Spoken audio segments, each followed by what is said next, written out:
From bureaus worldwide, this is FSN. Thanks very much, Ollie Barrett. Welcome to Tuesday's Richie Allen Show. Just run into the studio at the last minute, believe it or not. Frantically doing stuff around the show. Just about made it this Tuesday. Welcome to the programme. Hope you've had a good old day. It's been a chilly one here in Manchester, but it's been bright and it's been dry, and that you can't beat. Looking forward to hearing from you. It's at Richie Allen Show on Twitter. Welcome back to the most listened to independent radio show in Europe. It's your Richie Allen Show. Yeah, mad day. It's the Richie Allen Show. Broadcasting live on richieallen.co.uk and multiple platforms around the world. And now, here's your host, Richie Allen. Yeah, truthfully even, I genuinely or generally edit right up till about 5 minutes before the beginning of the programme. But as the news was on, I was frantically editing a bit of audio, so I was. Nearly got caught out there, although it doesn't matter, does it really? I suppose. Michael Rivero wings in for the first time in 2019 from Oahu in Hawaii. Lots to talk about with Michael. He joins me this hour. Don't miss him. And as usual, if you've something to say, tweet it to me and I will put it to him. We'll get all the latest from the US independent media, which we don't maybe do often enough. We'll do more of that this year on the programme. We're live on Fab Radio 2 here in Manchester, of course, triggerwarning.tv, and the show broadcasts on TuneIn Radio and richieallen.co.uk. My website, the homepage, on the left-hand side is a player, and the programme is playing round the clock on that player. So that's Tuesday's programme then. So in the second hour, I've got an extended report on what happened yesterday at Westminster in terms of the protesting. I covered it in the monologue yesterday, and I knew this would be a big story because it is a manufactured story by the UK's press. It's a manufactured story. It is news that they have deliberately created. Okay, Anna Soubry and Owen Jones and Kay Burley and all of that. And we might have a bit of fun with this in the second hour, but it's very serious as well. At least what is behind it, I think, is very, very serious. So we'll do that in the second hour. And we'll make that as interactive as possible. I will be asking for your comments on that as we go along. It is Tuesday, January 8th, 2019. I wonder, people born in the 1950s or 1960s, I wonder, do they sometimes muse and think, wow, 2019? Because if you were born in the 50s or 60s, you were in your 20s in the 70s and 80s. Would you ever have imagined that you'd see 2019? And if so, what sort of world did you think you'd be living in? I'm 44. I turned 44 a few days ago, and I do remember the 80s. And I remember films made in the 1980s looking at 2010 and 2015 science fiction films, and it often amuses me thinking what we thought, what the world would be like in 2019, 2020. Anyway, where are you going with that one, Richie? Well, going to be doing something on that in the programme in the next couple of weeks. Now, here's a very interesting story for you. And I, along with others, of course, have covered and will cover child sex abuse, paedophile rings, international paedophile rings, and Westminster paedophile rings. Historically, often comes up on the programme. I have no doubt that it will come up again on the programme this year. Here's a story today that's been covered by everybody. It's about Michael Kit Carson, who's a former youth football coach and was due in court today to face charges, multiple charges even, of historical sexual abuse of boys aged under 16. Now, the man was due in court this morning, right? No, he wasn't. He was due in court tomorrow, Wednesday. Let's get it right, Richie. He was due in court tomorrow, Wednesday. This is a well-known football coach called Michael Kit Carson, 75, due in court tomorrow, facing multiple charges. of historical sexual abuse of boys aged under 16. Well, you won't believe it, he only went and died this morning. He crashed his car, his Mazda 3, into a tree near Bodisham on the A1303 this morning. Apparently, the police in Cambridgeshire have said that there was no other car involved in the crash. 'Twas just him, and he's dead. The judge, due to hear this case beginning tomorrow, and obviously was going to meet with Michael Carson, well, he's basically said the case is closed. 9:45 a.m. this morning, Michael Carson, driving a Mazda 3, left the road and crashed into a tree even. What's going on? Let's hear from Lorna Shattuck. She's a Sky News reporter, and she's telling the tale, or at least what we know so far. Lorna Shattuck, Sky News. That's right. Well, 75-year-old Mr. Carson had worked at various football clubs in the area, Norwich City, Cambridge United, Peterborough United. He was the academy director there for a number of years. But he had pleaded not guilty at Cambridge Crown Court to 12 counts of indecent assault and 1 count of inciting a child to engage in sexual activity. So that was at a case earlier on at Cambridge Crown Court. And Cambridge police say that those allegations involved 11 victims, all of them boys under 16. So that trial was supposed to start at Peterborough Crown Court yesterday, Monday, involving those alleged incidents. But yesterday, the prosecution asked for the trial to be postponed for 24 hours. And we now know why, because this morning, the prosecution told the court details of this road traffic collision involving Mr. Carson's car, which did result, they say, in his death. He had a red Mazda 3 car that left the road, went into a tree about 7 miles east of Cambridge on Monday morning. In fact, about 15 minutes before that trial was due to get underway. Now, emergency services were on the scene pretty quickly. They did do their best to save his life, but he was declared dead at the scene. And police are now asking people to get in touch if they were in the area at the time and have any more information or any dash cam footage of what has happened. But in the meantime, the judge at Peterborough Crown Court has now ruled that case be closed. Yeah, case closed. In fact, I was right the first time. This happened the day before yesterday. I got a bit muddled there. He was due in court yesterday morning. How interesting this is. Case is closed, according to the judge.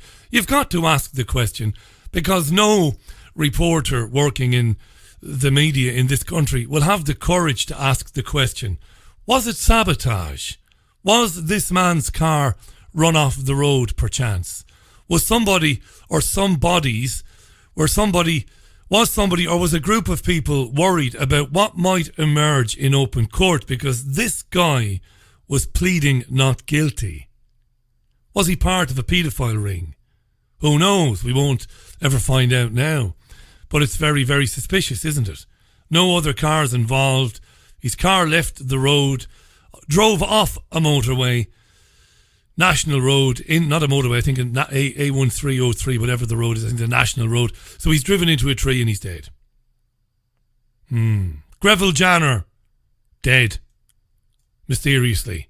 A few weeks before he died of illness, he was popping into the House of Lords to collect his money. Leon Britton, dead, 2015, former Home Secretary.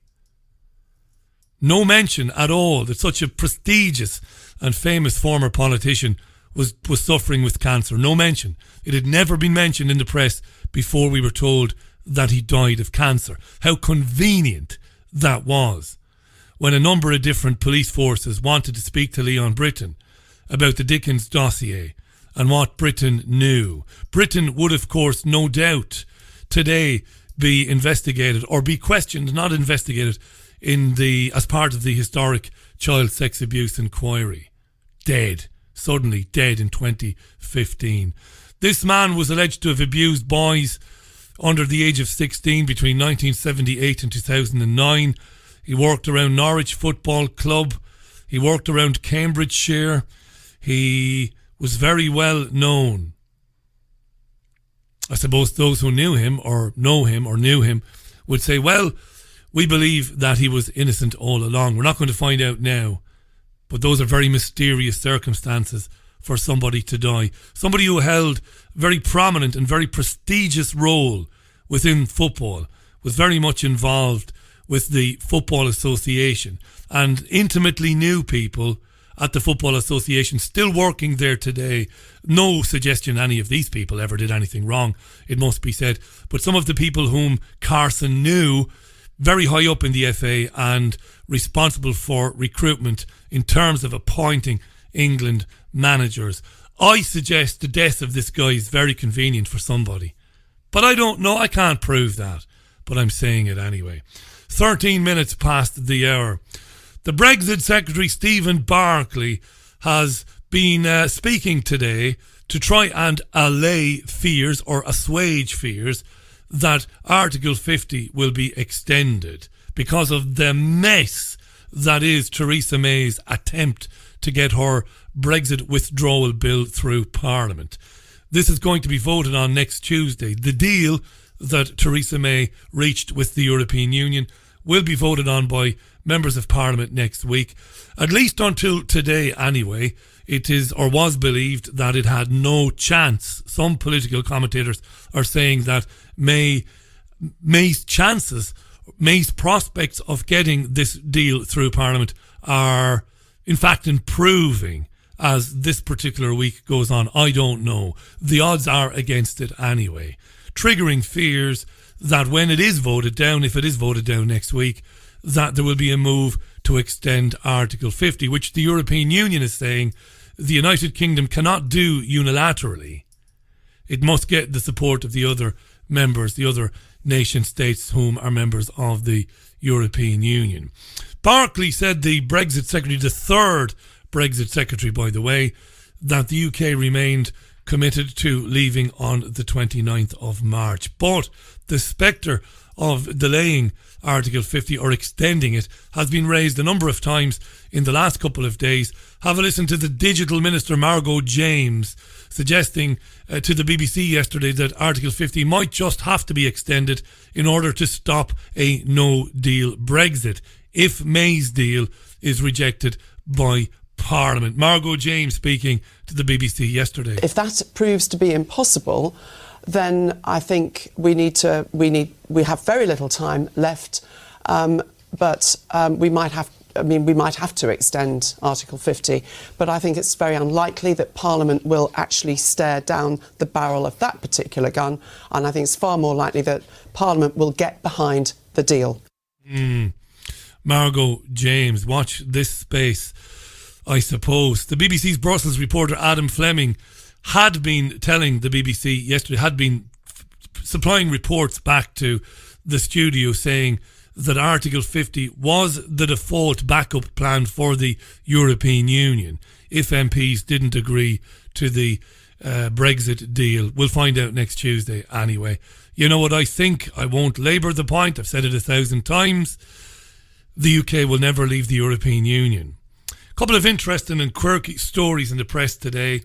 Here's one from The Independent. Prisoner of my tastes, French author defends remarks about women over 50. This is another one of these Twitter storms. One of those things I talked about in a live stream I made yesterday on YouTube, which is on YouTube. This is a guy called Jan. I don't know how to pronounce his surname. It's spelled M-O-I-X, so I'm presuming it's Moix, I don't know how to pronounce it. Let's say Jan Moi, right? Anyway, this guy is an author, and he has been speaking out today to say that he doesn't feel the need to apologise for speaking on television and saying that he was personally incapable of loving women in their 1950s. What's wrong with me today? In their 1950s, that would make them very old. He said he doesn't feel the need to apologise for telling an interviewer that he couldn't love women whom are in their 50s. He's a television presenter in France, and he claimed he couldn't love any woman over the age of 50, said he has no regrets over those remarks, which have caused widespread outrage. He's 50 himself, by the way. He's promoting his latest book, which might explain the controversy. This could be just a brilliant bit of publicity by him and his publishing company. But interesting is the backlash that has grown up in France. He gave an interview to Marie Claire magazine He said he couldn't love women in their 50s because they were too old. Twitter storm erupted. It went viral. Women all over the world were coming out saying that he was a misogynist, that he hated women and all the rest of it. Very interesting. Very interesting. Now, remember the Railway Children. I'm going somewhere with this. You might remember the film The Railway Children. If you did see The Railway Children, you'll remember Jenny Agutter, who's a very good actress, I think, Jenny Agutter. She's in very many things over the years. I think she's in a show on the BBC now that's very popular about midwives. Is that right? Am I right in saying that? Still very good, still working is the actress Jenny Agutter. Well, she's getting Twitter storm now because according to a number of newspapers in the UK today, she's been speaking out about, not against, but about the hashtag #MeToo movement. And according to the Daily Mail, she's berated the victims of abuse for putting themselves in vulnerable situations in the first place. Jenny Agutter, who's now 66, she's looking well, said that she can't fully understand why young actresses would meet with senior film industry figures alone, unless they found those senior film industry figures attractive. Why would you meet with these people on your own unless you found them attractive? So she's quoted as saying, "I can never fully understand the people who get themselves into problems. In the States, there are occasions when you might be asked to go to a private screening or someone's place and you just didn't do it unless you found the person very attractive, in which case you did do it." She told this to the Radio Times. But if they're not really attractive, there's nothing to be gained from it because it's obvious what you're indicating by going. Jenny Agutter there. A number of these Me Too bigwigs have been going after her on social media. I'm not sure she's on social media, saying that this is victim blaming. Of course it's not victim blaming. It's a bloody good point. What are you doing going to these fat old men's houses unless it's to advance your career? Right? That's what she's saying. That's not to condone the likes of sleazeballs like Harvey Weinstein, of course.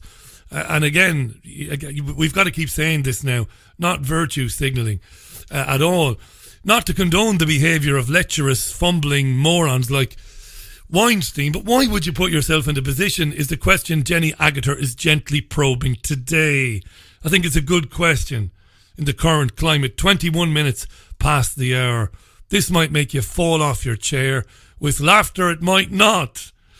The Antichrist is going to control mankind through gadgets and through the internet as people fall into slavery to smartphones. Who said that? The Pope? No. The Archbishop of Canterbury? No. I'll tell you who said it. The leader of Russia's Orthodox Church. Somebody called Patriarch Kirill. That's what they're called. If you're the head of the Russian Orthodox Church, you are called Patriarch something. This guy is Patriarch Kirill. It's not his real name. He's the top man in the Russian church. And he says the Antichrist is going to control mankind through gadgets and the internet and slavery to smartphones. I like the sound of this guy. He's 72. He said he doesn't entirely oppose smartphones, but he warned against falling into slavery of them. Orthodox Christians celebrate Christmas Day on the 7th of January, which was yesterday, and Patriarch Kirill made these comments during a holiday message broadcast yesterday. He spoke on the state-run Rossiya 1 TV network. The Antichrist is a personality that will be at the head of the World Wide Web, controlling the entire human race. Thus, the structure itself presents a danger, said the man of God, because that's what he is. And I'm really interested in this because very good friends of mine who are more spiritual than me, they would be very interested in hearing what this man is saying. But according to the Telegraph newspaper and the Daily Mail today, in the past, Vladimir Mikhailovich, which is his real name, the head of the Orthodox Church, has said things like, for example, the rise of ISIS is partly the result of the world accepting homosexuality. What kind of fuckery is this? He was doing so well with Satan and the mobile phones. I was interested. And then he said that ISIS grew up because people are fed up of people accepting homosexuality. He claimed that Muslims were fleeing to join ISIS and Iraq to avoid being part of a civilization that holds events like gay pride. He was doing so well. Shall we get my guest this hour on the programme, shall we? I'm just saying a quick hello to him there. Let's see. We'll give him 2 minutes to get ready. Michael Rivero is winging in, as I said earlier, from Hawaii for the first time in 2019. Looking forward to speaking with Michael. Love having him on the programme. Tweets to him and for him can be directed to me through at Richie Allen Show on Twitter.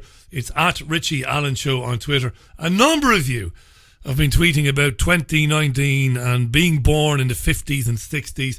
Big shout out to Liz Jones, by the way. How you doing, Liz? Nice to know you're listening to the programme today. Right, going to have a tune. Going to have a bit of a tune. This is New Order and Blue Monday on the Richie Allen Show on Tuesday. Doesn't make much sense, I suppose. Lots to talk about with Michael Rivero, and in the second hour, an extended report on the furore over the treatment of Anna Soubry, former government minister, now a backbencher, whom was called Nazi and was followed into Westminster yesterday afternoon and was spoken to by protesters. Massive story created by the mainstream media. Mining stories is what they're doing. Going to talk about that a bit later on. Before that, New Order, Blue Monday. Keep your tweets coming in. Lots of them already. Back in a couple of minutes with Mike. Sure, I went and played the extended version like an absolute plonger, didn't I? So I might as well get rid of it now because it goes on for about 14 hours and 26 minutes. The extended version of New Order's Blue Monday. Let's welcome to the show for the first time this year. We didn't catch up with him in December. Got away from us December as we approached Christmas. But he's a great journalist and broadcaster, and I've known him for a long time. Been coming on my programmes since my Spain days. You can catch him at the What Really Happened radio show. Terrific show. And the website, whatreallyhappened.com, is packed daily. It's packed full of information, links to information and evidence that isn't presented on the mainstream media. It's always a pleasure to welcome to the show my friend Michael Rivero. Michael, aloha and Happy New Year to you. How are you? I'm fine. Aloha and Happy New Year to you as well. Thanks for coming on, Mike. Bright and early there in Oahu. Just before we talk about Trump and the shutdown and all the madness of all that, you, of course, have a wonderful career, a varied and diverse career, working in films, of course, and special effects in television. I was looking, today it occurred to me, 2019. Now, I know it's common for people to think about, as the years go on, 2019, wow. I was thinking today, what must people born in the 50s, 60s or 70s, I was born in the very early 70s, what must they make of 2019? And what did they think back in their 20s and 30s, the 2000s would be like, and 2020, 2019 would be like? Is the reality now, Michael, in terms of the technological reality, where we are technologically, where we are as a community, as a society, is it different to what you imagined it would have been like? Because you often had to imagine as a special effects creator what the future would look like. What's it like, Michael, compared to what you thought it might be like?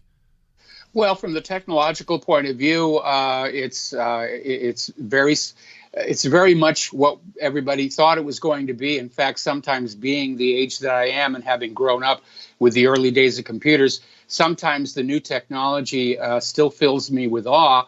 For the younger generation, of course, it's what they're used to. It's what they've always known. So they're perhaps not as excited about it as I am. But for example, I got myself a little Raspberry Pi computer, and the idea that all this computational power and storage is on this one little card is a stunner to me. When the first computer I ever worked on was an IBM 1130, which was the size of an office desk plus a refrigerator plus an oven. And nowhere near as powerful. So it's a little stunning for me.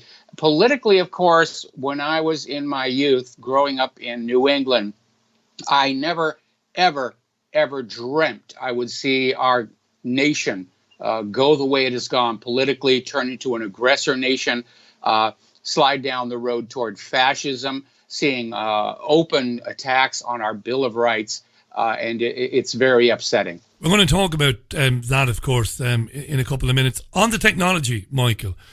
Yes. Is the technology a Trojan horse? Is the technology, while wonderful, when you open the front page story of the technology is, wow, wonderful, helps us do things that much quicker, can be helpful to people in so many different ways, health-wise, logistical and all of that. But is it a bit of a Trojan horse, Michael? Do we need to see beyond wow? Do we need to see beyond that and maybe that the technology is kind of enslaving rather than emancipating?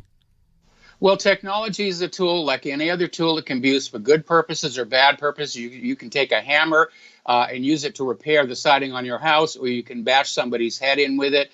The same argument holds true for firearms. You can use it to protect your home, put food on the table, or target shoot for fun, or you can do harm with it. The same thing with technology. There's a light side and a dark side, and unfortunately, those who are manufacturing and controlling the technology will seek to use it to their advantage rather than our own.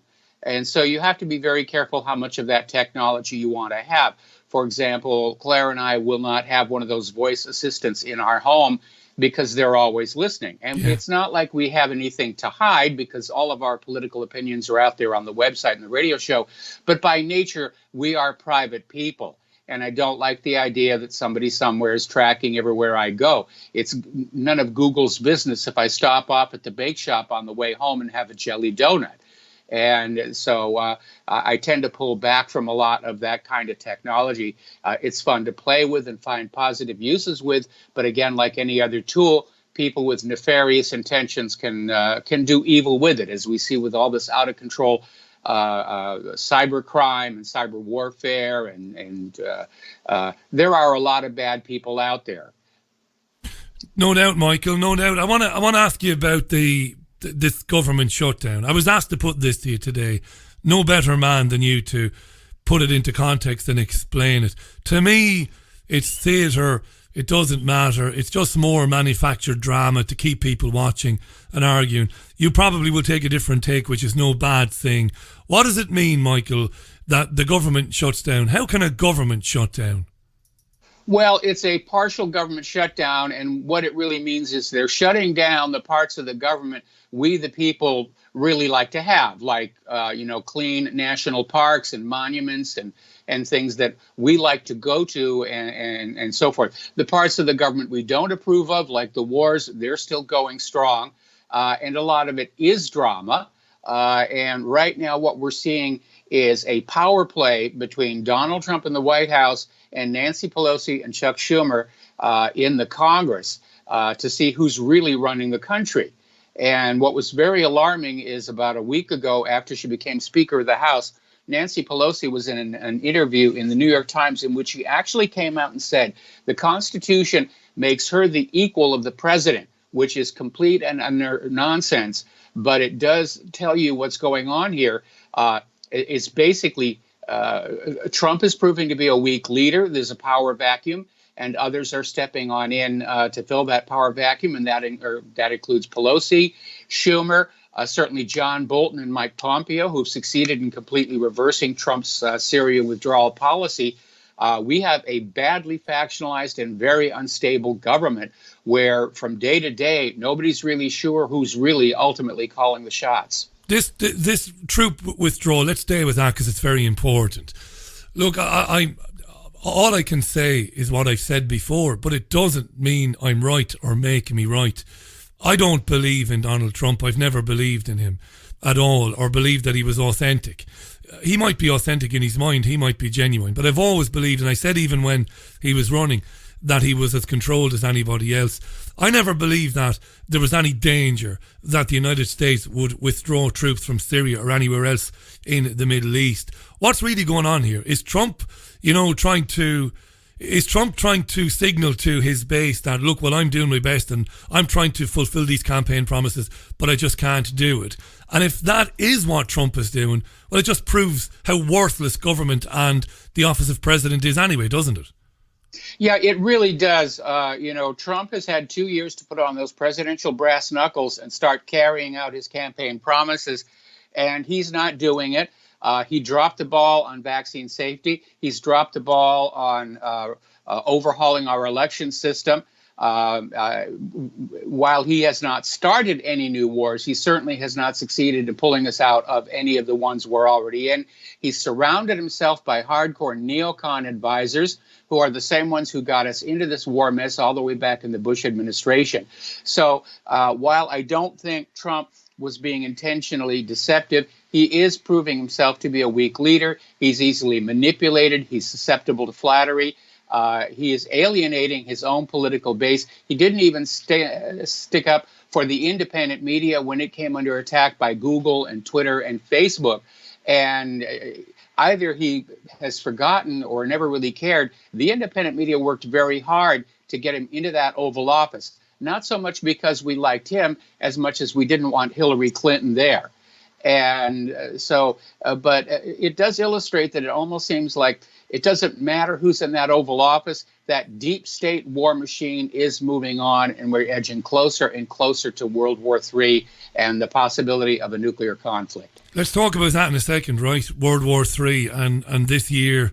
It's interesting that the UK government, various ministers have acknowledged this week to various publications that they accept that Bashar al-Assad is going to be in power in Syria for the foreseeable future. It's lovely to hear them say that through gritted teeth. God love them. They've done their absolute best to turn Syria and have succeeded in so many places in Syria to turn it into a kind of a beyond Thunderdome reality. They've levelled the country. But the rightful leader, whatever you might think about autocratic governments, he's the rightful leader for the time being, and it's right and proper that he should be there. We'll talk about World War III in a minute. Michael, I came to this conclusion. You're a very smart man, Michael, and we've been doing radio shows too long for me to patronise you. I believe you're very smart. You're very quick. You know, most likely a smarter man than I am. I came to the conclusion years ago that it has never mattered in my lifetime and will never matter who is in charge in any particular country, because the choices of leaders given to us are given to us by these financial and global elites. It doesn't matter. It matters not whether Jeremy Corbyn or Bernie Sanders gets in or Obama or whomever, because ultimately they have to answer to the money men. That's what it is. I believe Kennedy was murdered because, amongst other things he was doing, he was looking at that situation, that Fed system. So it just doesn't matter, Michael. Do you think more people will, through their horrible disappointment at what Trump has proven to be, will start to understand that the system itself has to go, not the people within the system? Over to you. Yeah, I would agree with that. And of course, I'm not encouraging anybody to have any kind of an uprising, although we're starting to see protests all over the world in all these countries, not just the Yellow Vest protests, but this push to create a global government has created a political environment conducive to a global revolution. And I keep advising my listeners and readers, this government of the United States of America seems to be on the same path toward collapse as the former Soviet Union. And the task before us is to be ready, first of all, to weather the storm when that central government falls, because it has worked very hard to get us all dependent on it. And we're going to have to work very hard to be able to survive without that dependency.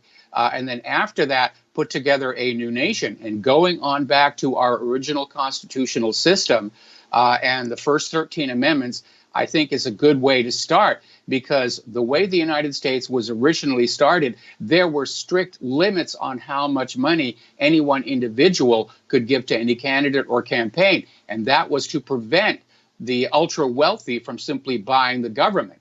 But unfortunately, over the intervening centuries, the wealthy have chipped away at the integrity of our central government until now the Capitol building is basically a giant shopping mall for the special interests. Michael Rivero is our guest. Check out whatreallyhappened.com and the What Really Happened radio show if you haven't before.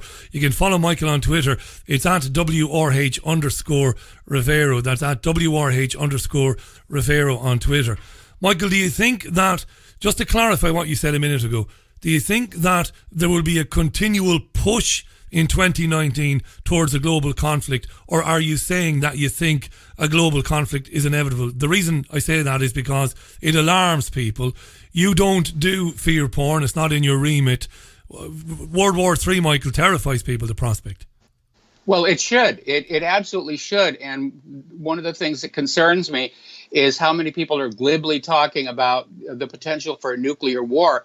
And our generation, of course, never actually got to see nuclear bombs in real life. To us, it's an abstraction in video games or TV or movie, and we don't really comprehend just how insanely powerful these weapons are.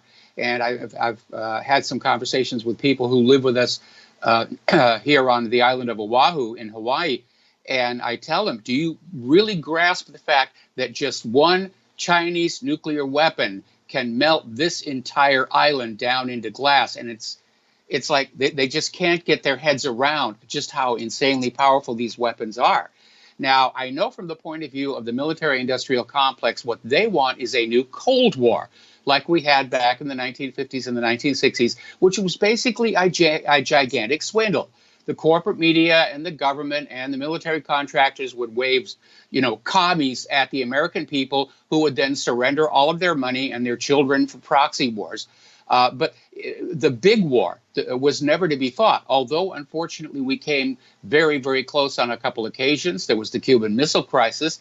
Then there were actually, and a lot of people don't know this, there were a couple of accidental situations that almost led to the release of nuclear weapons.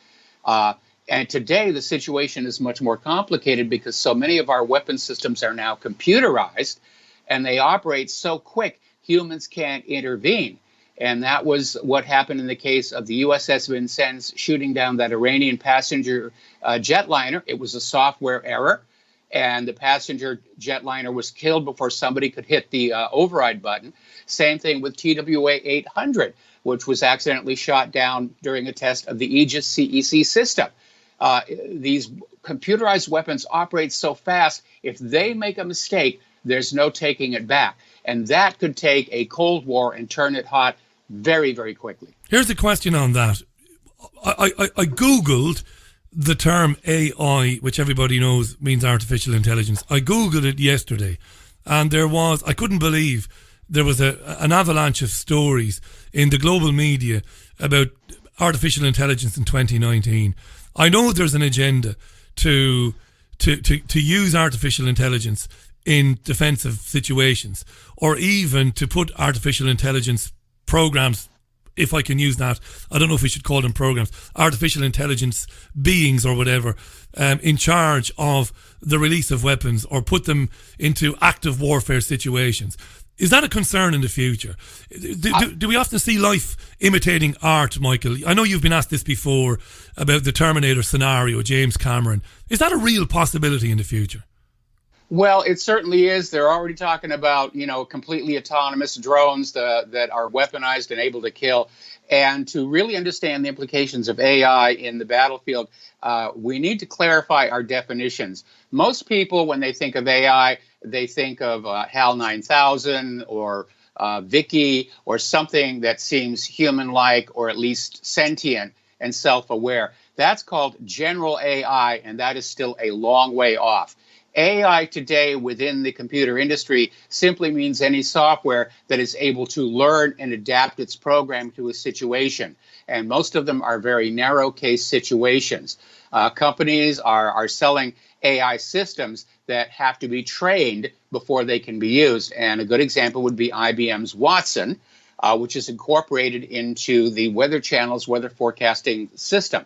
But to judge just from here in Hawaii, the forecasts are worse than we used to get with our human meteorologists. And so it raises the possibility. How do we know what the AI is learning is correct? Because it's learning and judging and changing so rapidly. It's not like there's an AI teacher or an AI school looking over their shoulder to make sure that what they're doing is right. And there have been some experiments with AI that have produced some very bizarre and disturbing results in terms of evolving their own language or coming on out with just expressions of extreme anger. So there definitely is a danger there. I don't think we really understand what these systems are capable of doing. And we ought not to be throwing them into the weapon systems. But it's the new buzz term. And apparently, the Consumer Electronics Show, AI is the big buzzword along with quantum computing. And it's a marketing term. And they're throwing it on out there and selling product which may be flawed. And you need to understand that in the United States of America, software makers are in fact indemnified from lawsuits for defective products, going back to the days of the Apple II and the Commodore 64, when computers were a fledgling industry and it was felt they needed protection.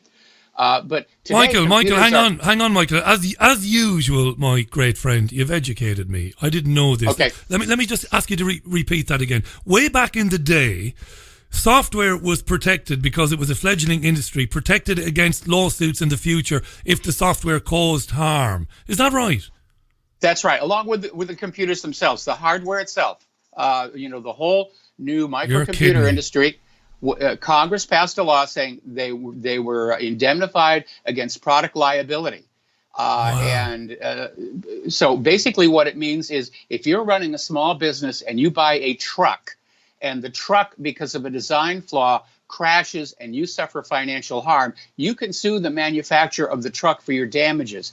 But if you buy a computer accounting system for your business and because of a design flaw, it crashes and you suffer financial harm, you are stuck. Most people really don't take the time to read those end-user license agreements that are plastered all over the computers and software. They really ought to, because it basically says, we can sell you whatever we want to sell you. We can do whatever we want to your machine, and you have really no choice about it. So with that cavalier attitude toward the quality of computer software, and go on out and listen to all the complaints about Windows 10 as one example.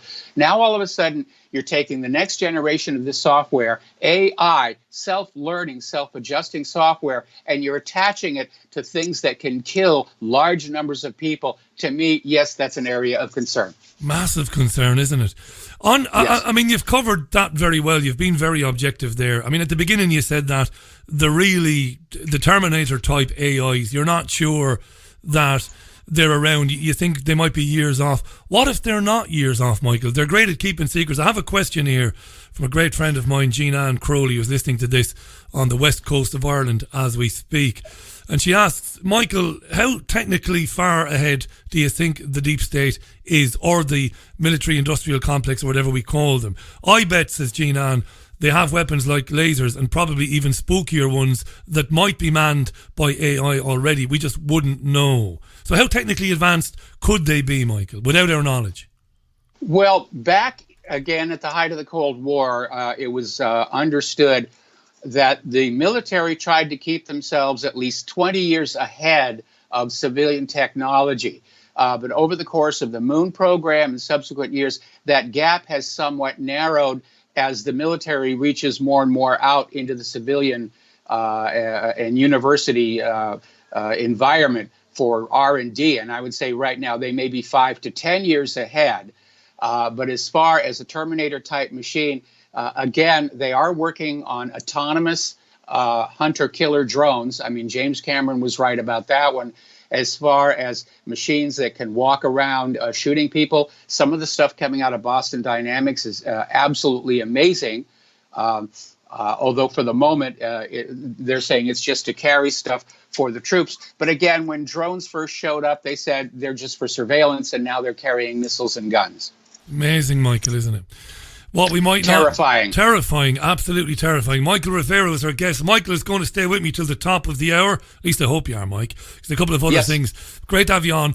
whatreallyhappened.com. I know you've heard of Michael Rivero, but as we get a lot of people accessing this programme through Fab Radio, commercial radio here in Manchester, and they are new to the independent media, you might not have heard of Michael. So go to whatreallyhappened.com and check him out. Fascinated by what you thought, Michael, about this crazy drone story that we had here in the UK. Amazing story. Shut down Gatwick Airport over the Christmas. Unbelievable chaos. We don't know whether there even was a drone there or not, Michael. But what we have seen is we've seen legislation introduced that would make it easy for the state to shut down other people's drones. Do you smell classic problem reaction solution here?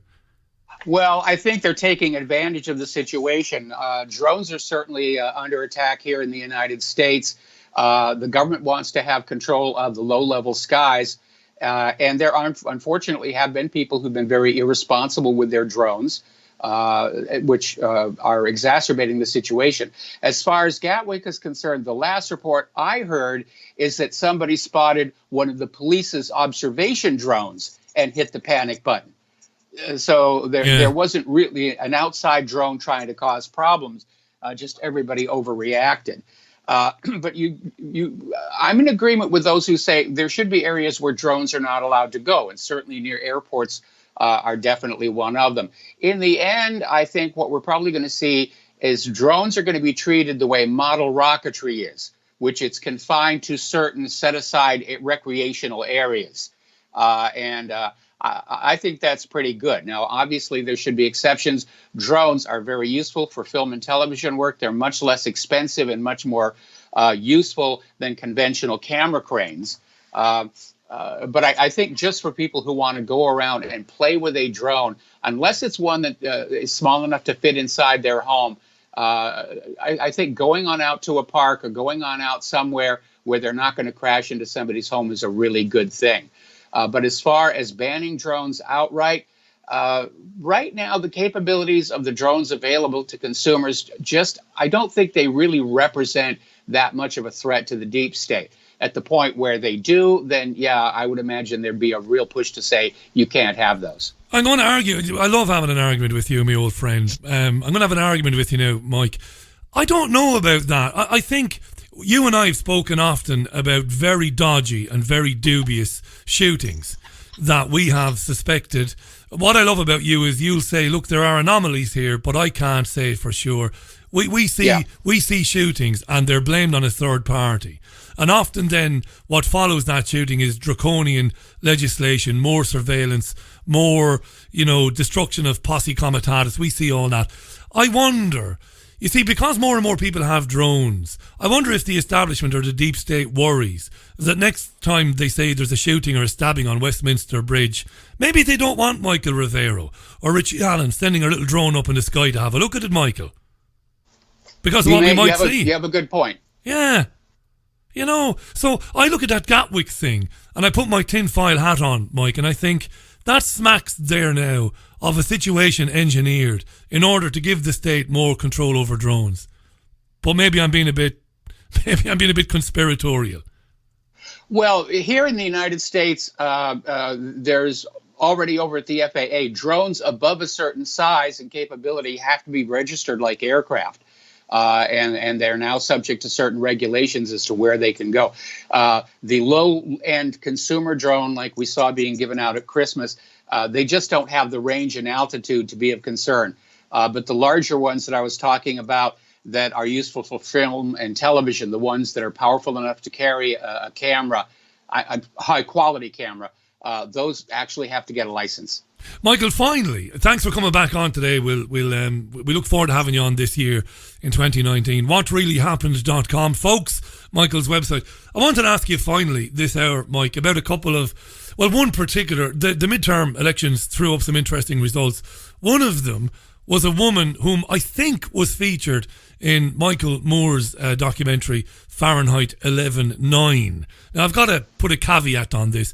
I've no time for Michael Moore. He lost all his credibility when he stitched up Charlton Heston, when he made Bowling for Columbine, which was otherwise a decent film, but he stitched up Old Chart and the NRA, Yes. which was a disgrace. And when you do that, you lose trust forever.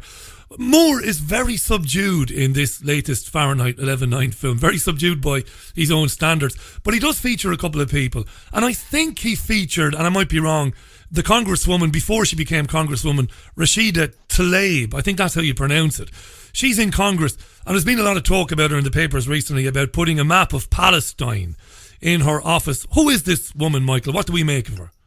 Well, we're still finding out about her. I haven't seen any Michael Moore movie since Who Are We to Invade Next? Yeah. And it's kind of frustrating with Michael Moore because, every once in a while he comes out with a brilliant film and then he surrounds them with this liberal nonsense, gun grabber, whatever. But I haven't seen 11/9. As far as this lady is concerned, they're trying to portray her as a rising star. They're trying to portray her as a supporter of Palestine in an otherwise pro-Israel Congress. But if you look back at her profile from 2008, you find out that she got a lot of support from Jewish interests in launching her career. So more and more people are starting to think that she may be some kind of a Trojan horse. We'll know from looking at her voting record. Yeah, we'll watch that one closely. Hey, just before we go, Mike, you're not going to believe this. You're not going to believe it, Mike. This is an and finally to beat all and finallys. Departures at Heathrow Airport have been stopped in the last 5 minutes, Michael. The busiest airport in the world because of a drone sighting. As we've been on air. Honest to God, you couldn't make it up, could you?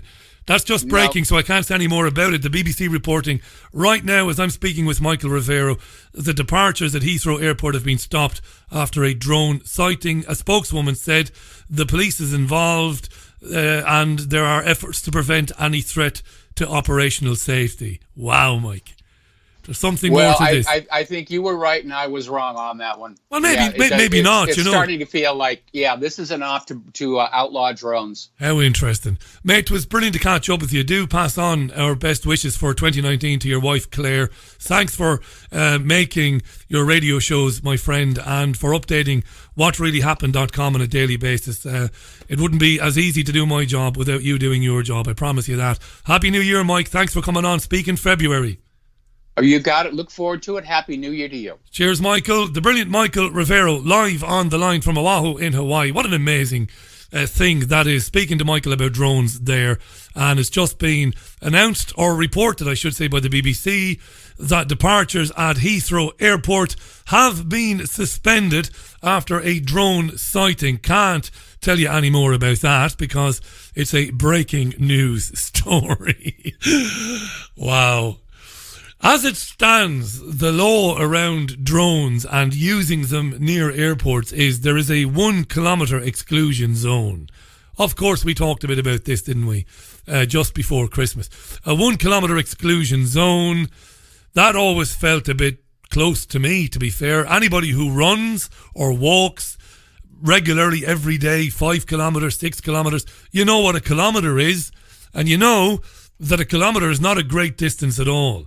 And I think the proximity of drones. Now, my friend Jean Ann has been talking to me about the Israeli interests. And, well, she's not been talking to me about it, but she did say there has been news and there have been reports, of course, about the use of drones made in Israel, but also the use of security. And let me just scroll up there. The provision of security for UK airports by Israeli firms, which I know has come up in the past. How interesting.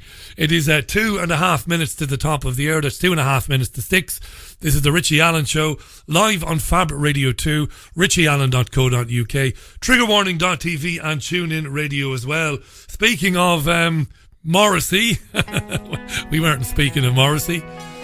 I like a bit of melodrama with my music.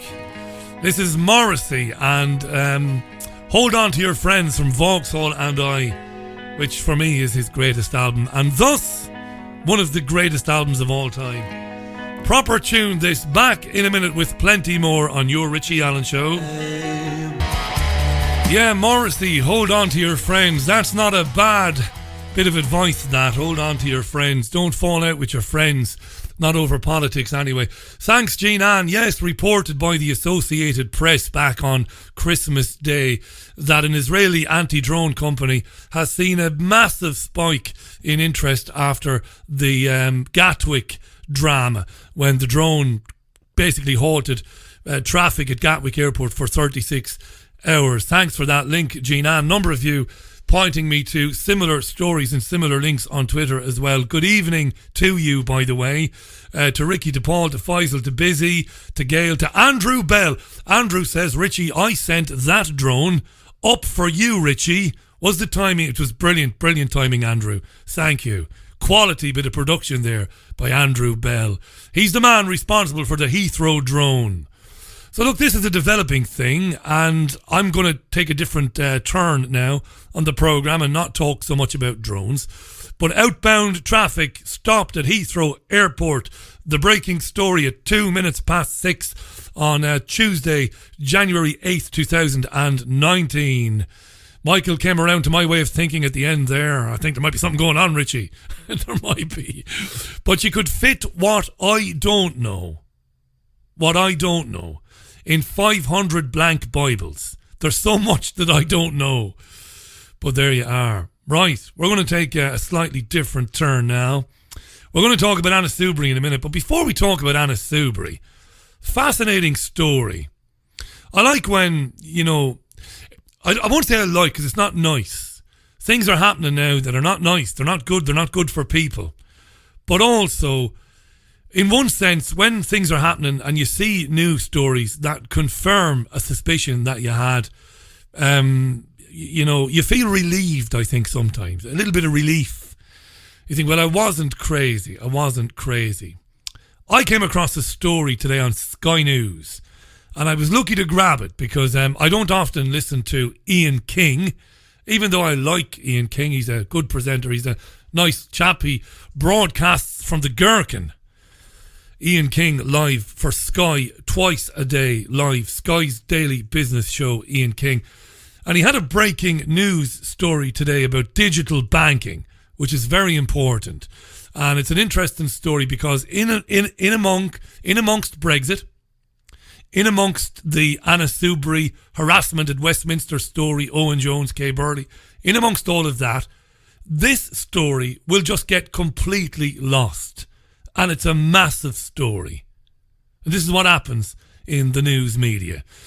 Here's a breaking news story from Ian King about the digital bank Monzo. What is a digital bank? Well, let's hear the breaking story anyway. This was the report from Ian King today. Well, some breaking news now, and live to our city editor Mark Lyman, who's in our central London studio. Mark, I gather you got some breaking news on the challenger bank sector.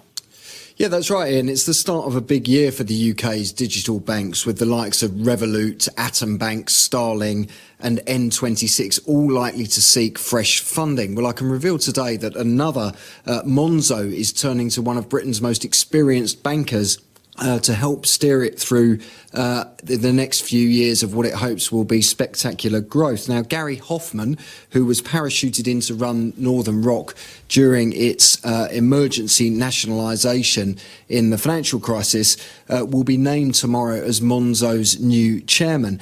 Monzo's not a tiny company at this stage, Ian, to be clear. It was only set up 4 years ago and gained its banking licence in 2017. But already it's got more than 1 million current account holders. It's set a target of growing that to 3 million during the course of 2019. And when it raised £85 million of new funding from investors recently, that valued Monzo at more than £1 billion. Now, Mr. Hoffman's appointment as its chairman is interesting for a couple of reasons. Firstly, it indicates where a seasoned banker like him believes the industry's growth is going to come from in the next few years. But I think it also reflects the fact that banking regulators are keen to see this breed of fast-growing digital lenders beef up their boards in terms of banking expertise. We've seen what happened in recent years with banks' IT systems failing and the broader payment systems problems and what happens, the chaos that ensues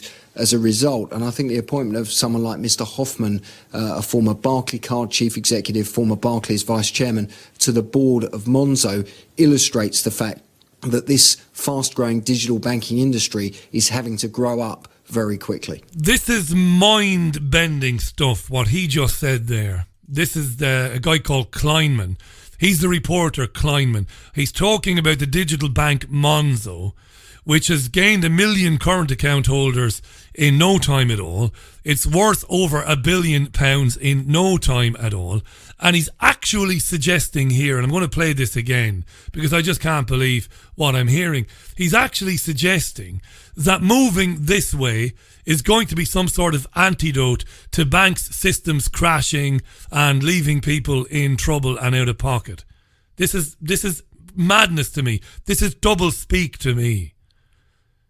In the old way of doing things regarding banks and high street banks, when things went tits up, at least you could go to the branch on the high street and you could ask for cash.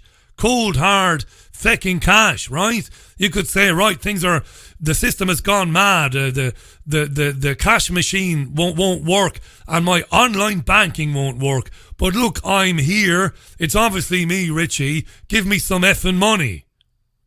With these digital banks, you won't have that comeback. Listen to what this reporter says again about how important it is that some of these guys, like this Northern Rock guy, coming in to take a position at a digital bank is going to be good for everybody. Listen to this.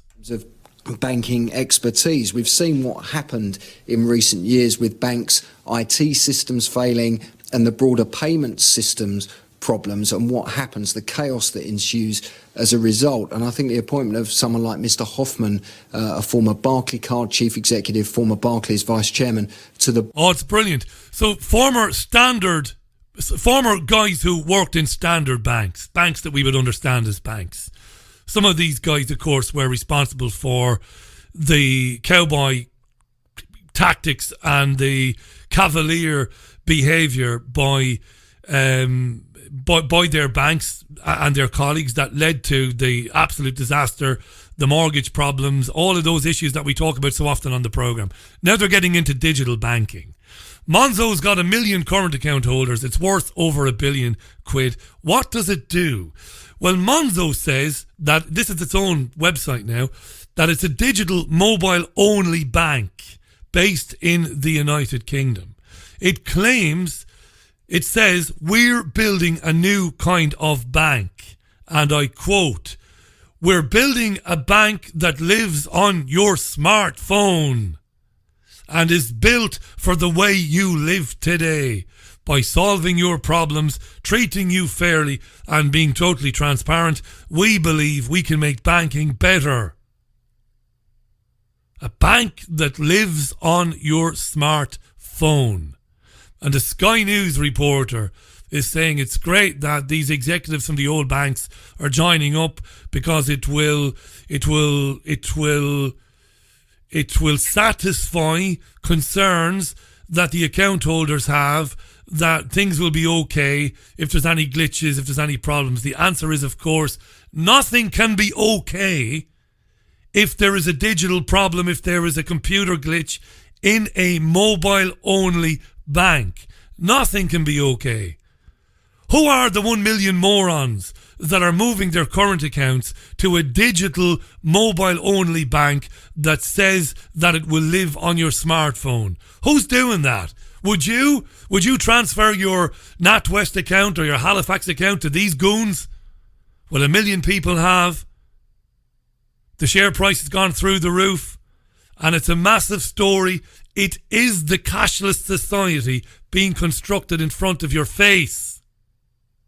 And when everybody is in a digital-only bank, because watch and wait and see how quickly the high street banks decide to move in the same direction. I know they're doing it already. I know, I'm not stupid. Banking on your phone, using their apps. If you're a Halifax, NatWest, Lloyd's customer, you've got an app. You can pay with your phone. I know that. Watch how quickly these banks close all of their branches. Watch it happen, dear listener. I'm not fear-mongering here. This is a massive story buried in an avalanche of Brexit and MP harassment stories today. The success of this bank and how it is attracting not only that bank but digital banks, attracting managers of former high street banks coming to work in the mobile banking digital sector. Cashless. Can you not see that? How devastating it is.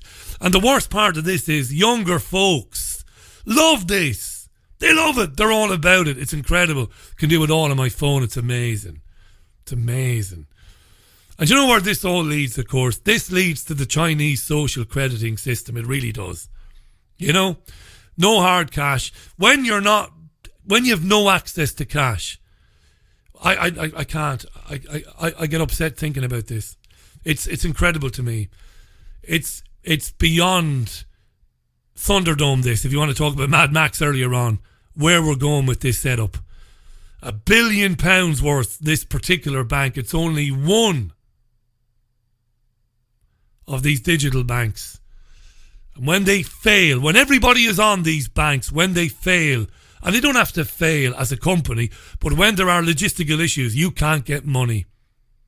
You can't use money. You can't transfer money. You can't pay with money. Digital bank. Imagine bragging on its website. We are the bank that will live on your smartphone. That is a direct quote. And this guy, Hoffman, is not the only one coming from former building societies and banks to rush to the digital banking sector because it's all part of a plan that was laid out decades ago to take our ability away, to take the ability away from us to pay one another, to use currency. It's a massive story. 12 and a half minutes past the hour. Let's move on. Big story today, that. Right, so Anna Soubry then, the Conservative MP who was football fans, let's call them fans. I don't know if they're hooligans. And I said clearly yesterday, I do not believe they should be moved on, nor do I believe they should be arrested. So don't jump on me at all. I believe passionately in freedom of speech, freedom to assemble. Nothing these guys did yesterday was criminal, in my opinion. They're an annoying bunch of idiots, but that's about the size of it. Now, the Speaker of the House, John Bercow, has described the abuse and harassment of MPs outside Parliament as a type of fascism, he called it. And he called for a change of policing policy, right? Right. He said that recent incidents, including Tory MP Anna Soubry being verbally abused yesterday, were intolerable. More than 60 MPs have called on police to improve their response to abusive protesters outside Parliament. So MPs, 60 of them signed a letter saying they want police to react to what they have called abuse. MPs saying we're being abused, police have to do something about it. The Metropolitan Police said earlier today they are ready to deal robustly with any instances of criminal harassment.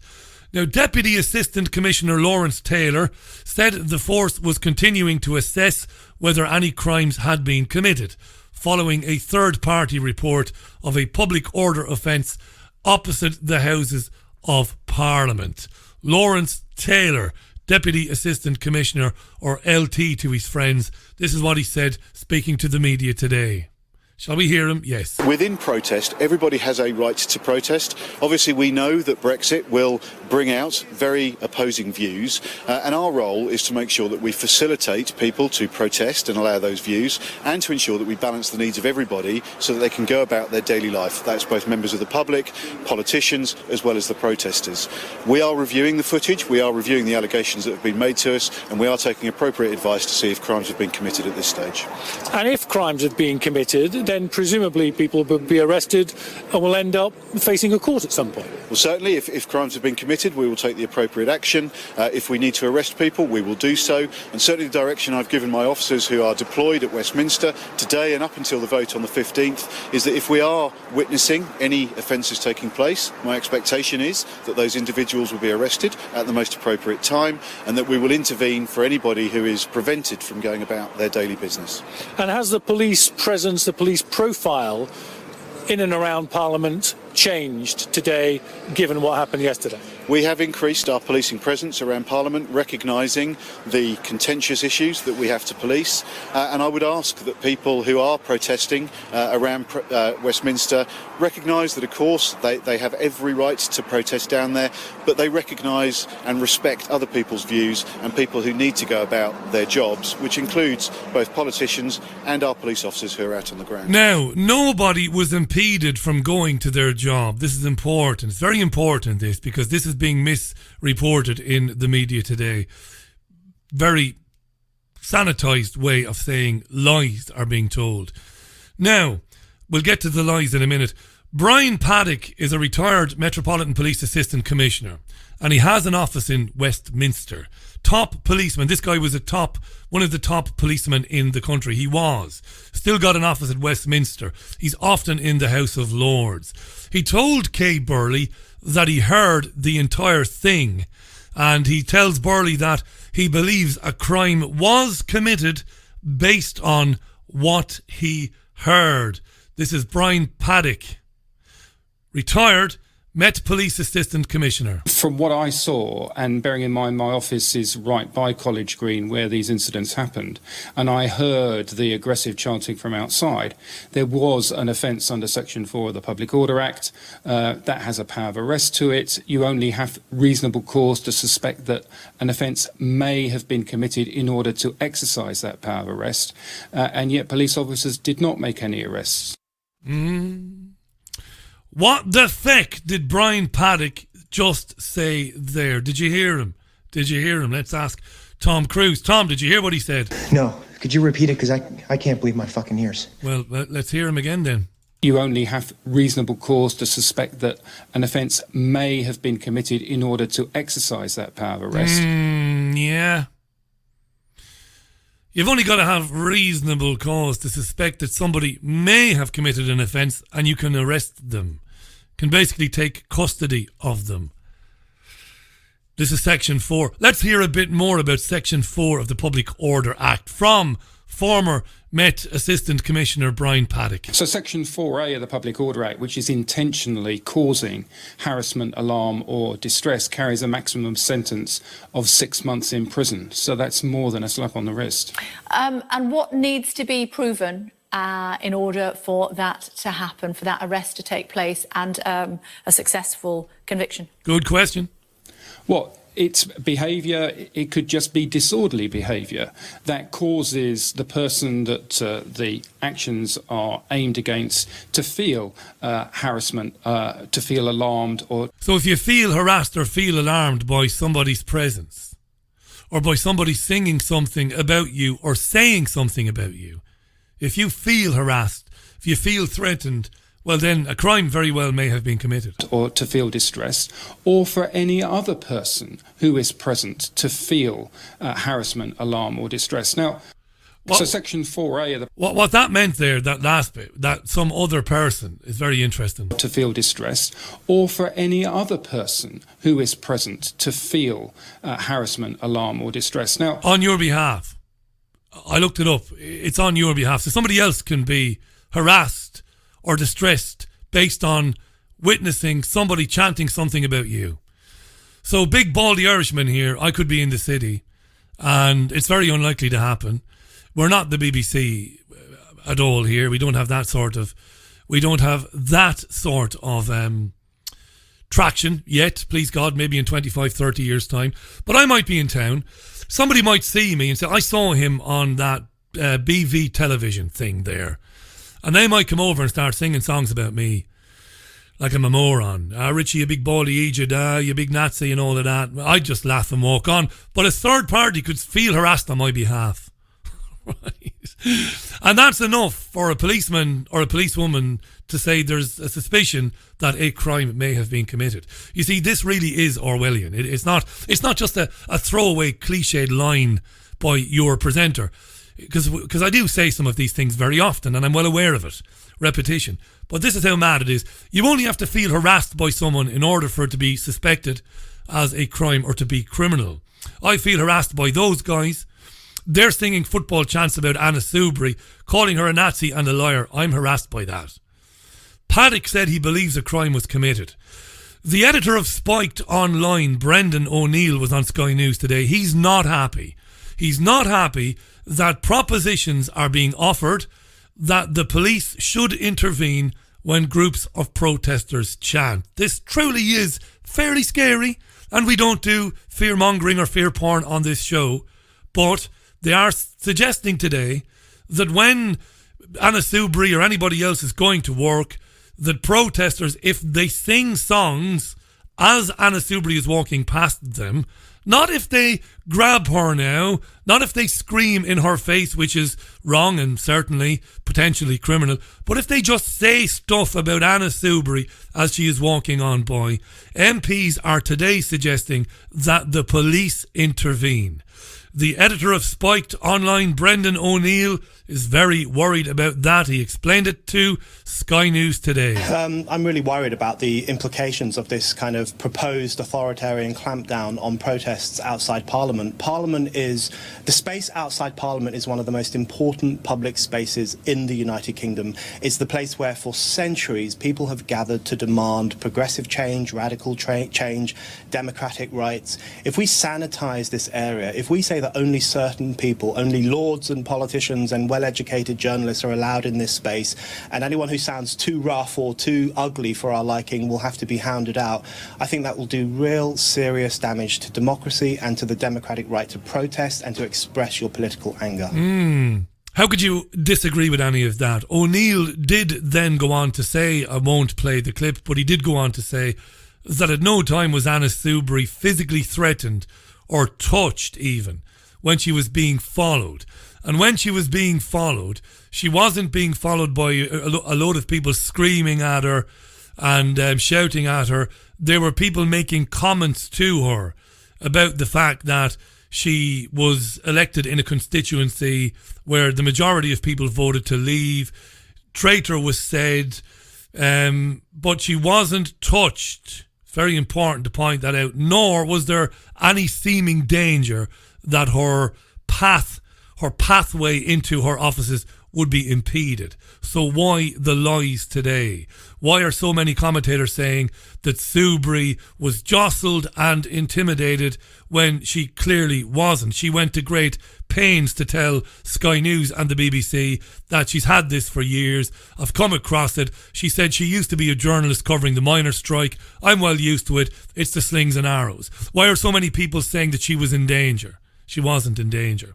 Nigel Farage, the former UKIP leader, was on Good Morning Britain this morning. Susanna Reid asked him this question. Do you think it is justifiable free speech to call a representative in Parliament a Nazi? Will he answer that? Will he give her a direct answer?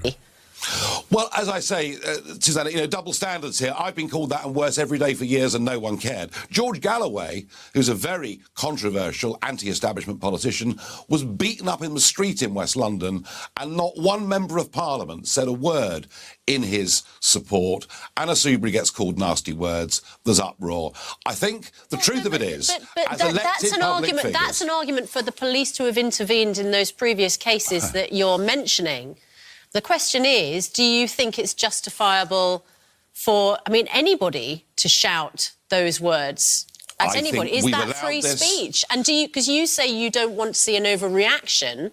No. Do you think it would be an overreaction if police stepped in when MPs, politicians, representatives are called Nazis? Yeah, I do, actually. I think that would further make the public think that there's one rule for politicians and one rule for everybody else. And I think the fact of life is, if you're in elected politics, people will say nasty, abusive things. You have to live with it. What's not acceptable is somebody leaving Parliament and physically being surrounded and perhaps, being stopped from going to speak their mind. So we've got to draw a clear distinction between those two things. And we need to remember that, of course, deranged minds can sometimes act on this kind of febrile atmosphere in the despicable way we saw with Jo Cox, the female politician who was gunned down in the street. I mean, this action, these behaviours, they all have consequence.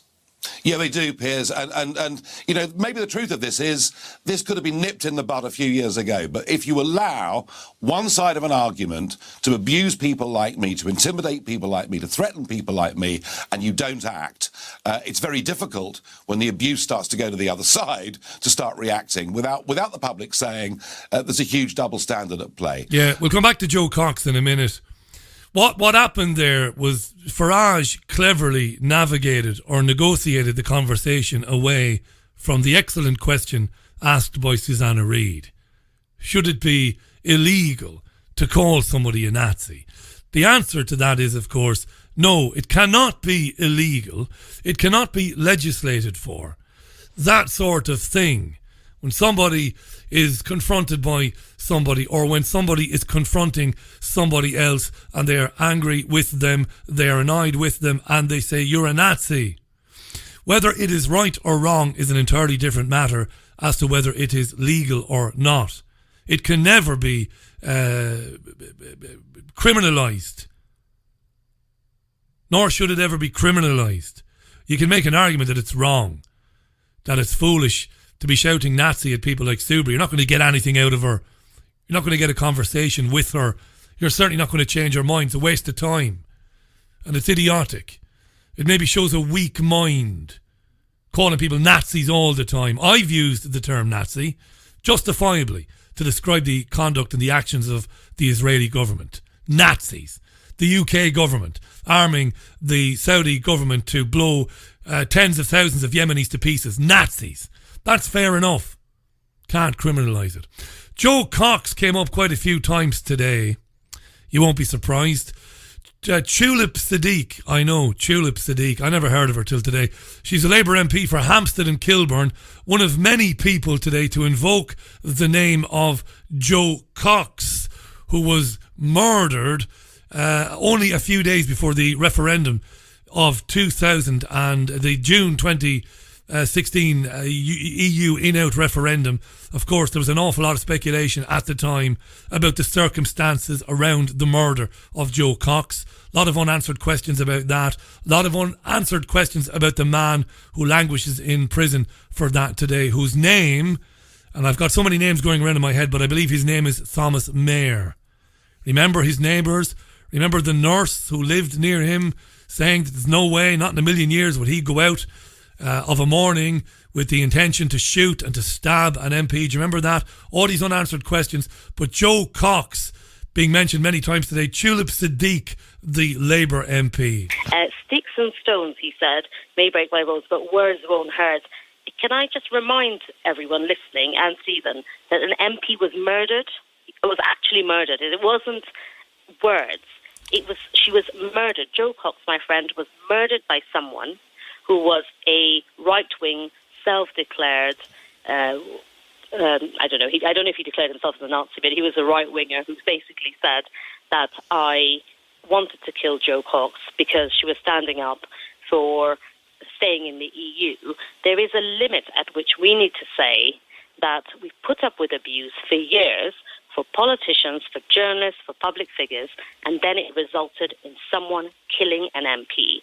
So whereas people were more dismissive before when I said, oh, someone's insulting me, someone's saying this, and being called snowflake. If you were walking, what you say is very important. Lots of people have been saying, but just finally, if you were walking through Westminster and I was of a different opinion to you on anything, and I shouted across the street, Tulip, you're a liar, is that acceptable? Well, if I had lied about something, I suppose I'd have to accept that. But it's a matter of opinion, isn't it? Well, you know. It's not a matter of opinion, Nicky Campbell. It's not a matter of opinion at all. I mean, we could list the massive lies foisted on the British public only in the last 10 to 15 years. Weapons of mass destruction, the Labour Party and George W. Bush. There are so many of them, you know. What about the Liberal Democrats who got the student vote back in 2010 based on a pack of lies about ending tuition fees? Those are just two examples. There are thousands more where people discovered they've been duped. Not me, because I don't vote in any of these elections, because I expect that nothing will change when the election is over. People are fed up. There is anger. I could go on and on about that. We might talk about it in a minute. Now, later on this afternoon, my friend and your friend Kay Burley had her bestie Owen Jones on. Are you ready for a festival of lies and virtue signalling? Have a listen. Burley and Jones have become central to this story. Burley, because she's been roundly shouted down while trying to present her afternoon talk, news, whatever, entertainment show, whatever it is, from Parliament Square or from the Green area.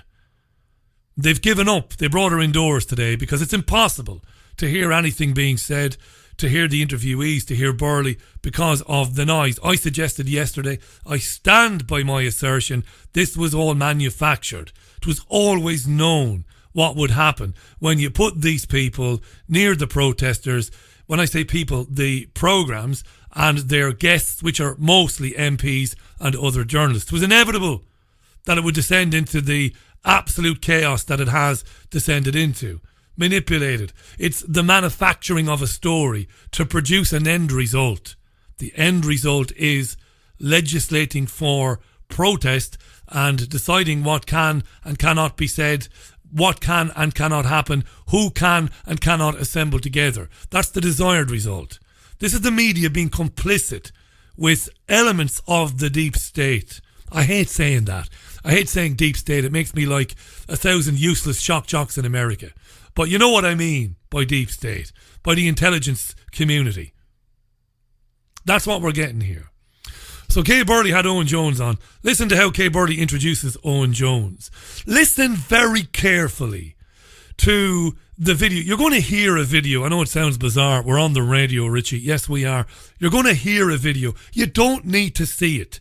It's Owen Jones walking to a BBC interview. He is not being physically touched. His pathway is not being impeded, but he is being followed by people who don't like Owen Jones a lot. Now, I don't like Owen Jones. I despise Owen Jones and people like him, and I have very good reason for despising him. I've elucidated on this in the past. I've talked about it. I've explained in great detail who and what Owen Jones is, so I won't labour that point.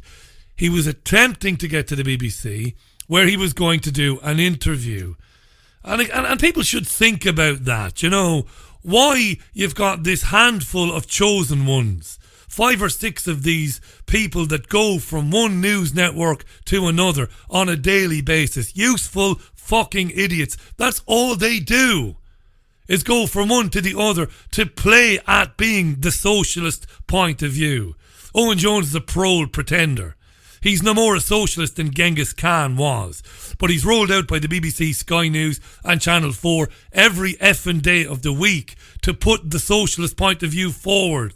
He's not a socialist, but that doesn't matter. That's who this guy is. He's not intelligent. He's not smart. He wrote a book, and the book is basically other people's ideas recycled and regurgitated as his own. It's worthless. Right? But he's walking to the BBC and he's harassed. And Kay Burley plays this video in the introduction to this segment. It's very important you listen to this. Let's get more now on the treatment of MPs and journalists by protesters outside the Palace of Westminster. Met Police officers have been briefed to intervene appropriately where they hear or see breaches of the law after more than 50 MPs wrote letters expressing concerns about deteriorating public order. Yesterday, The Guardian columnist Owen Jones shared this video of him being shouted at by protesters. She kind of giggled there, Kay. I saw this today. I can't show it to you because it's a radio show, but she giggled as she said this. Burley loves this. I showed you, I demonstrated this yesterday. She found it hysterical when she was up there with Anna Soubry, which, not suggesting Kay Burley is in on any plan to, bring about legislation for people protesting outside Westminster. I'm not going to be daft enough to suggest that. But I think Burley on some level knows what's going on. She finds it very funny. She giggles here. That by protesters. Because MPs wrote letters expressing concerns about deteriorating public order. Yesterday, The Guardian columnist Owen Jones shared this video of him being shouted at by protesters. Yeah, she finds it all very funny. That's, I think, important to note. Let's hear the Owen Jones video. Please listen carefully to it. You're a disgrace. Oh, a disgrace. You're a disgrace. Mate, you're wounding me. You're a lying little snake. I am wounded. Lying little snake? You are a lying little snake. Ooh. Let's have a chat. I'm having a chat. Why do you support a party that openly... Come on, let's talk about Corbyn and the IRA and Hezbollah. Oh, this is amusing. And this is what you're doing. Measly. You're a disgrace. A disgrace. Feel sorry for your parents raising someone like you. You are a vile, vicious little bully. Owen joining us now from central London. Hello to you, Owen. Tell us what was going on yesterday, how you felt at the time. Right. So what you heard there was all of it. Jones was walking from one building to another. Some guys came to speak to him. One of them asked him to stop and chat with him. The other guy called him a disgrace. The other guy is some... sounds like he's a member of some Zionist group, because he was more annoyed with Jones' support of Jeremy Corbyn because of Jeremy Corbyn's alleged support of the IRA and Hezbollah, right? So that's why this guy was annoyed with him. Called him a disgrace, and I think he might have called him scum at some stage. He referenced Jones' parents. Poor Owen, right? Right? I'll explain in a minute. I'm not going to be disingenuous. I'll be honest. I'll try and see this from both sides. What was Owen Jones' response to Kay Burley? Have a listen. Well, firstly, huge respect and kudos to you. You've been on the receiving end of abuse from this bunch of fascists. I've got massive admiration for you, and the misogyny they directed at you, the racism at your colleague Faisal Islam is a disgrace. So kudos for that. Disgrace and racism and fascism and Faisal Islam. Here we go. What happened? I was on my way to an interview at the BBC. I left Westminster Station to walk over to College Green, which is where obviously these big set piece interviews and so on go on, particularly at times of turmoil. And they appeared from nowhere and started, as you can see, haranguing, yelling. Now, what they try and do in these situations is try and intimidate. And I might look like a teenager, but I'm not easily intimidated. As my friends will gladly tell you, I thought I would turn it on them. I would ridicule them and show how absurd these disgraceful fascists are. They did the same thing to me, I have to say, just before Christmas. I was being interviewed live on air and they started shouting abuse, which I will not repeat at this time of the day on your news channel, and then again followed me. But this time I thought, nah, not going to get a little spectacle out of this one, and which is why I recorded a video which obviously ridiculed them. A video which ridiculed them? Not really. Fascists, haranguing. What does Burley say? What do you think about the police action so far? Right, about the police action so far. Now, the police were there yesterday. There were two policemen following the men that were following Jones. Very important. You can see it in the video too. Policemen wearing high-vis, yellow, green jackets, whatever. They were there. They were on scene. Nothing was dangerous. Nothing was potentially inflammatory. Nothing was really going to kick off there. These guys don't like Owen Jones because of the bully pulpit that he enjoys in The Guardian, where he can label people as misogynists, as bigots, as homophobes, and he never has to fucking face them. This is the thing, you see. This is what a bully pulpit is. Jones spends these days, along with his momentum pals, trying to destroy people because they don't have his very narrow view of how things and how life should be. He uses his column in The Guardian and he uses his appearances on the BBC, Sky and Channel 4 to try and destroy people whom he never has to face, except when he crosses the road to get from one broadcasting booth to another.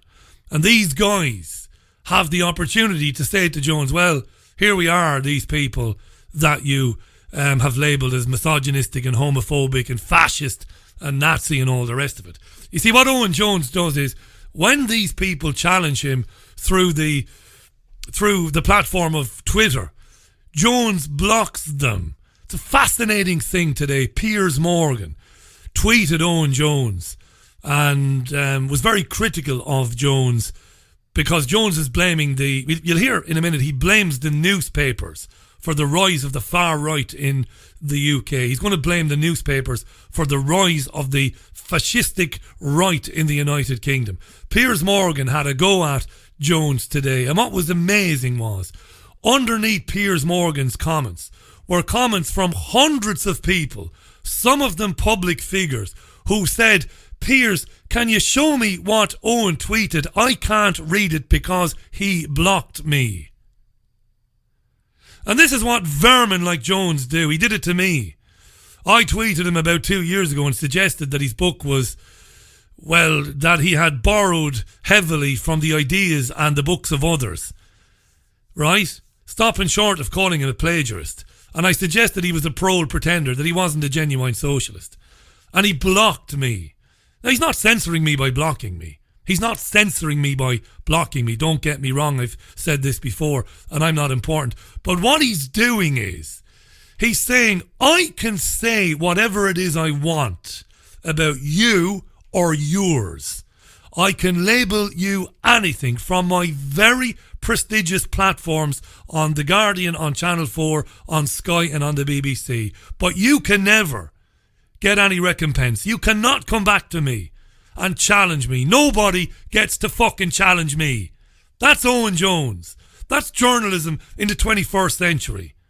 That's what a bully pulpit is. I've criticised people on this programme and will continue to do so, but will always open the door for them to come on. I've done it 1,000 times with Zionists. Come on. I've criticised your beliefs, your ideology. Come on. Have a go. I'll be nice. Let's do it. Jones is wretched. So Burley asked him about the police. What does Jones say? It's embarrassing. It's embarrassing because Jones wants them all arrested. He wants people arrested for standing in groups together in the freezing cold in Westminster and singing, Subri is a Nazi, la la la la. They have to be arrested, those people, you see. Embarrassing. I mean, it was odd because I was there at the front of, being surrounded by these various fascists screaming mindless abuse. And the police need to... Fascists! Nothing that happened when Jones was being pursued, nothing demonstrated by his own video clip was fascistic. It was men challenging him, challenging his opinions, challenging his support through his newspaper of a political party they don't particularly like. That's not fascism. That's fucking democracy. Right? Not so nice when you have to go out of your house, your ivory tower, and you have to cross the street and you meet some of the victims of your bullying through your newspaper and through your media appearances. You're not so tough then. Oh, quick, turn the phone on quick. And I'll go on Sky News and complain about it and ask why the police didn't arrest these guys. Because they weren't doing anything that warranted arresting. You see where we're going with this, how dangerous this is, how dangerous these times are. I'm going to repeat it again, even though I've said it 17 times already. Jones and his ilk want to be able to destroy people. They want to be able to set the agenda, to narrow that down, to inflict upon people their cultural Marxist view of the way the world should be, to identify more and more identity groups, to create more and more and more vulnerable groups that must be protected from people's opinions and people's free speech and people's points of view. And Jones wants to do all of that and be protected from any blowback. And by blowback, I don't mean any physical harm. Nobody should ever touch, nobody should ever physically impede, should ever grab, should ever assault anybody. let alone Owen Jones. But that was not going on yesterday in London. Nobody was grabbing, threatening, or using their own bodies in a threatening manner. They were just having their say. Calling Jones scum, saying your parents must be embarrassed having a scumbag like you. Again, it's not something I would say to Jones, given the chance to confront him one-to-one. I wouldn't do that. But you can't legislate for that. Tough shit, Paddy. You use your columns and your media appearances to tell the world how the world should be, to tell people how they should live, to tell them what they should think, what is thinkable and what is unthinkable. That's what you do. Now you're out on the street, and some of the people that you've been harassing through your columns, well, they've got you. But they're not going to do anything to you. They just want to have a go at you. Either stand there and be a man and defend the things that you've said, or fuck off. Because there's no place for you in journalism or in public life. What else did he say? You can tell I'm annoyed. And the police only turned up, and I just thought they were going to drag them away or get rid of them or just stop. He wanted the police to drag these guys away. Imagine. At no time, by the way, did Owen Jones stand and tell these guys to piss off and leave him alone. Jones has already told Kay Burley that he found it funny and that he thought it was an opportunity to ridicule them, hence he turned on his mobile phone camera. Jones didn't feel sufficiently harassed to stop, to look at the policeman and to then address the guys to say, lads, piss off and leave me alone. Not interested, go away. Didn't do that. Why? Because at no time was he in any danger. But they just kind of tagged along at the end. And I find it shocking, not least because of the abuse you've been subjected to, Faisal and others have been subjected to. When I've seen at protests, people being nicked for very, very minor things. If they were speaking to the police like this, would they, in any sense, would the police not nick them on the spot? Now, I know the police are under stress. I know they've suffered huge cuts over the last few years. But what on earth is going on if the police can, attempt to harass and intimidate members of parliament, journalists doing their job on the streets of London? It's absurd. And it does seem to be one rule for some and one rule for others. But they're saying things, they're chanting things and shouting things outside of the Houses of Parliament. They are targeting the media that props up the establishment and the system that is impacting on their daily lives. These are people whose lives are a struggle from the morning they get up until the morning they go to bed. They are disenfranchised people that nobody has ever given a shit about. And all people like Jones have ever done is label them racist and fascist and these words that pour forth, that he vomits out every time he's on the media. These are people that have been ignored. Their voices have been ignored. Their concerns have been ignored. Their plight has been ignored forever and a day. What is happening? I would suggest that what is happening is these people are starting to finally figure it out. That the media is complicit to the point we've seen with the manufacturing of stories yesterday and the day before. The media is complicit. It is arm in arm with the government or governments of the day, something we have known since we began to understand how things really work. I've known it for years. So these people are angry. They don't know what the hell is going on. They voted to leave the European Union 52-48. They've seen from the day the vote was announced, they've seen the dismantling of that democratic vote to the point where they know that it's not going to happen. They know that the media is complicit in the lies of the state and of the deep state, and they are fed up. But they haven't turned violent. Their songs, the words they use, the language they use is coarse, maybe is crass, is maybe language you might think is unbecoming of people, especially when used directly towards other people. But it's not violent, and it's certainly not criminal. Anything else in this before we move on? The Brexit Secretary and also the Speaker, amongst others, have said that they are concerned that this could escalate. Do you think that that is a reasonable concern? People, of course, do mention Joe Cox, who was murdered in the lead up to the referendum vote. I'm glad you've raised that. And Jones is really glad that she's raised Joe Cox, because this is a wonderful, wonderful open goal for a bit of world-class virtue signalling by the world champion and world record holder of virtue signalling, Owen Jones.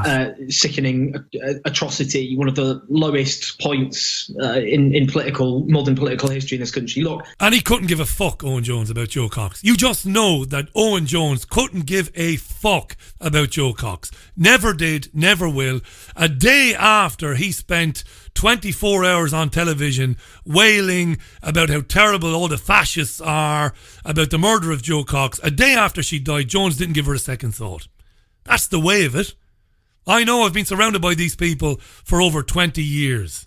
Couldn't give an arse about Joe Cox or her children. Modern political history in this country. Look, fascism is on the rise in this country.